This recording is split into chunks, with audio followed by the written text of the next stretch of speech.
ہم آپ کے سامنے شیخ عبد القادر جیلانی رحمت اللہ علیہ کے والد محترم اور سیب کا واقعہ بیان کریں گے، جسے سن کر آپ کا ایمان تو تازہ ہوگا ہی ساتھ آپ کو تمام عمل کرنے والی نیک باتیں معلوم ہوں گی۔ دوستو، یہ واقعہ سرکار غوث اعظم رحمت اللہ علیہ کے والد گرامی سید ابو سوالیہ موسیٰ جنگی دوست رحمت اللہ علیہ اور ایک سیب کا ہے۔ میری آپ سے گزارش ہے، اس واقعے کو اچھی طرح سے سمجھنے کے لیے اس ویڈیو کو بنا اسکپ کیے لاسٹ تک دیکھیں۔ دوستو، حضرت ابو سوالیہ موسیٰ جنگی دوست رحمت اللہ علیہ سرکار غوث اعظم رحمت اللہ علیہ کے والد محترم ہیں۔ دوستو، جنگی دوست لقب کا مطلب ہے کہ آپ ہمیشہ اپنے نفس سے جنگ کرتے رہے، یعنی نفس سے جہاد کرتے رہے۔ دوستو، آپ رحمت اللہ علیہ بہت ہی نیک اور شریعت پر چلنے والے خدا کے نیک بندے تھے۔ آپ رحمت اللہ علیہ ایک دریا کے کنارے رہا کرتے تھے۔ آپ ہمیشہ اللہ تعالیٰ کی عبادت میں مشغول رہا کرتے تھے۔ آپ رحمت اللہ علیہ نے اپنی پوری زندگی میں کبھی کسی حرام چیز کو ہاتھ بھی نہیں لگایا اور ہمیشہ حلال کمائی پر ہی گزر بسر کی۔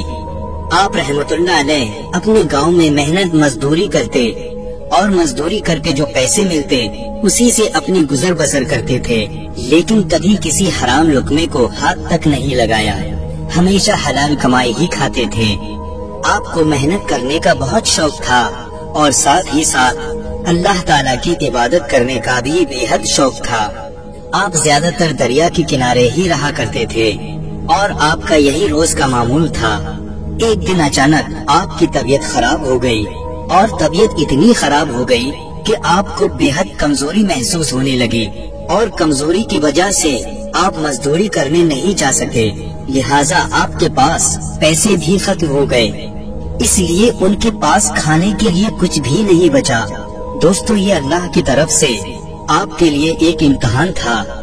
آپ اس فکر میں ہی تھے کہ اچانک آپ کو ایک خیال آیا، کیوں نہ میں روزہ رکھ لوں، جس سے مجھے ثواب بھی ملے گا اور اس مشکل وقت سے مجھے صبر بھی آ جائے گا۔ لہٰذا آپ رحمت اللہ علیہ نے دوسرے دن ہی پانی سے سحری کی اور روزہ رکھ لیا، اور جب شام ہوئی تو آپ نے پانی سے ہی روزہ کھول لیا۔ ایسے ہی کرتے کرتے کچھ دن بیت گئے اور کمزوری اس قدر بڑھ گئی کہ کمزوری کی وجہ سے آپ بے ہوش ہونے لگے۔ ایک دن اسی بے ہوشی کے حالت میں آپ کی نظر دریا کی موجوں پر پڑی۔ آپ نے دیکھا کہ تیرتا ہوا ایک سیب دریا میں آپ کی طرف چلا آ رہا ہے۔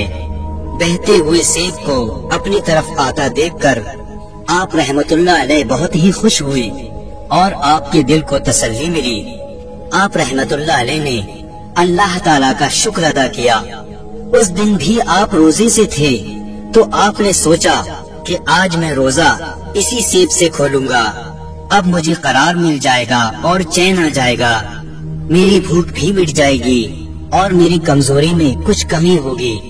لہٰذا آپ دریا کے کنارے بیٹھ کر اس سیب کے پاس آنے کا انتظار کرنے لگے، اور وہ سیب کچھ دیر کے بعد بہتا بہتا آپ کے پاس آ گیا۔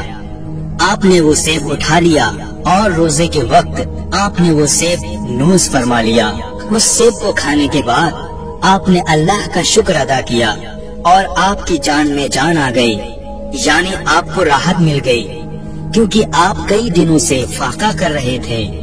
جب آپ نے وہ سیب کھا لیا تو آپ کے من میں ایک خیال آیا، میں نے یہ سیب کھا تو لیا، لیکن کیا یہ مفت کا سیب میرے لیے جائز تھا؟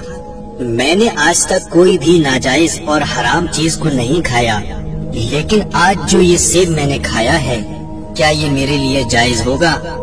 یہ سوچ کر آپ پریشان ہو گئے اور آپ کے دل میں بے چینی بڑھنے لگی۔ کچھ دیر کے بعد آپ نے سوچا کہ جس طرف سے یہ سیب بہتا ہوا آیا ہے کیوں نہ میں اسی طرف جاؤں اور پتہ لگاؤں کہ اس سیب کا مالک کون ہے، اور میں اس سیب کے مالک سے معافی مانگ لوں۔